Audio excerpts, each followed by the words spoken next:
بسم اللہ الرحمن الرحیم۔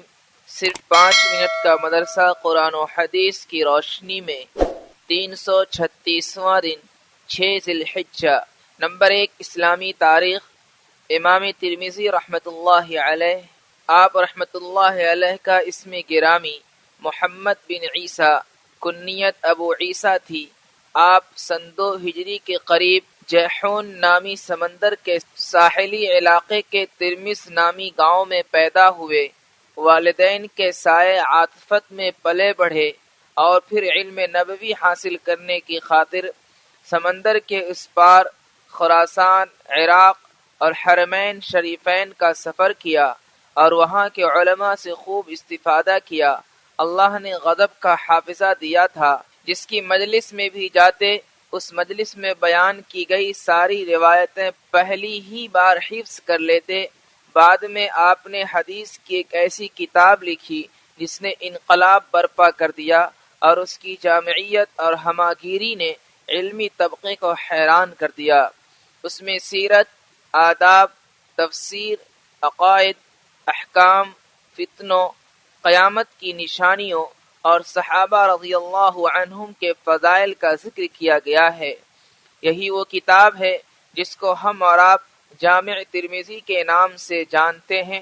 امام ترمذی فرماتے ہیں کہ میں نے اپنی یہ کتاب حجاز، عراق اور خراسان کے علماء کے سامنے پیش کی تو وہ لوگ بہت خوش ہوئے۔ ایک مرتبہ فرمایا کہ جس کے گھر میں میری کتاب ہوگی سمجھو اس کے گھر میں نبی ہے۔ جو بات کرتے ہیں اخیر عمر میں آپ کی بینائی چلی گئی۔ آپ رحمت اللہ علیہ نے 13 رجب المرجب سن 279 ہجری کو انتقال فرمایا۔ نمبر 2، حضور صلی اللہ علیہ وسلم کا معجزہ، بکریوں کا اپنے اپنے مالک کے پاس چلے جانا۔ خیبر میں آپ صلی اللہ علیہ وسلم کسی قلعہ والوں سے مقابلہ کر رہے تھے۔ اتنے میں ایک بکریاں چرانے والا آیا اور اسلام قبول کر لیا، اور پھر کہنے لگا یا رسول اللہ، ان بکریوں کو میں کیا کروں؟ تو آپ صلی اللہ علیہ وسلم نے فرمایا تو ان کے منہ پر کنکریاں مار دے، اللہ تیری امانت ادا کر دے گا اور ان سب بکریوں کو اپنے اپنے گھر پہنچا دے گا۔ چنانچہ اس شخص نے ایسا ہی کیا تو وہ سب بکریاں اپنے اپنے گھر پہنچ گئیں۔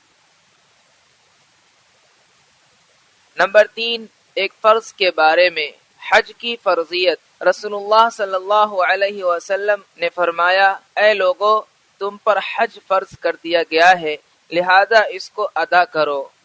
نمبر 4، ایک سنت کے بارے میں، اعمال کی قبولیت کی دعا۔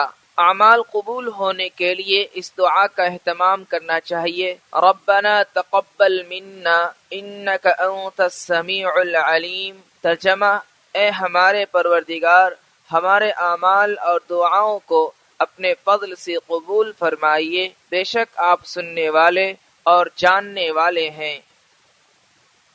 نمبر 5، ایک اہم عمل کی فضیلت، یتیم کے سر پر ہاتھ پھیرنا۔ رسول اللہ صلی اللہ علیہ وسلم نے فرمایا جب کوئی شخص صرف اللہ کی خوشنودی کے لیے یتیم کے سر پر ہاتھ پھیرتا ہے تو اللہ تعالی ہر بال کے بدلے میں نیکیاں عطا فرماتا ہے، اور جو یتیم کے ساتھ اچھا برتاؤ کرے گا میں اور وہ جنت میں 2 انگلیوں کی طرح ہوں گے۔ حضور صلی اللہ علیہ وسلم نے شہادت اور بیچ کی انگلیوں کو پھیلا کر بتایا۔ نمبر 6، ایک گناہ کے بارے میں، دین کو جھٹلانا۔ قرآن میں اللہ تعالیٰ فرماتا ہے میں نے تم کو ایک بھڑکتی ہوئی آگ سے ڈرا دیا ہے، اس میں وہی بدبخت داخل ہوگا جس نے دین کو جھٹلایا اور اس سے منہ موڑا۔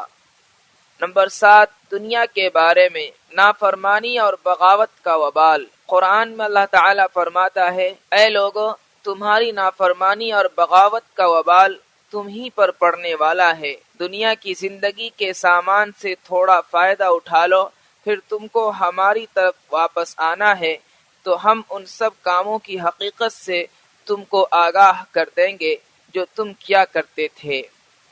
نمبر 8، آخرت کے بارے میں، جنت کا بازار۔ رسول اللہ صلی اللہ علیہ وسلم نے فرمایا جنت میں ایک بازار ہے جس میں خرید و فروخت نہیں ہے، اس میں صرف مرد اور عورتوں کی صورتیں ہیں، ان کو دیکھ کر جب آدمی کسی شکل کی تمنا کرے گا کہ میں بھی اس جیسا ہوتا تو اس کی شکل ویسی ہی ہو جائے گی۔ نمبر 9، طب نبوی سے علاج۔ زکام کا فوری علاج نہ کیا جائے۔ رسول اللہ صلی اللہ علیہ وسلم نے فرمایا ہر انسان کے سر میں جذام یعنی کوڑ کی جوش مارنے والی ایک رگ ہوتی ہے، جب وہ جوش مارتی ہے تو اللہ تعالیٰ اس پر زکام مسلط کر دیتا ہے، لہذا زکام کا علاج مت کرو۔ فائدہ، حکماء حضرات بھی زکام کا فوری علاج بہتر نہیں سمجھتے بلکہ کچھ دنوں کے بعد علاج کرنے کا مشورہ دیتے ہیں۔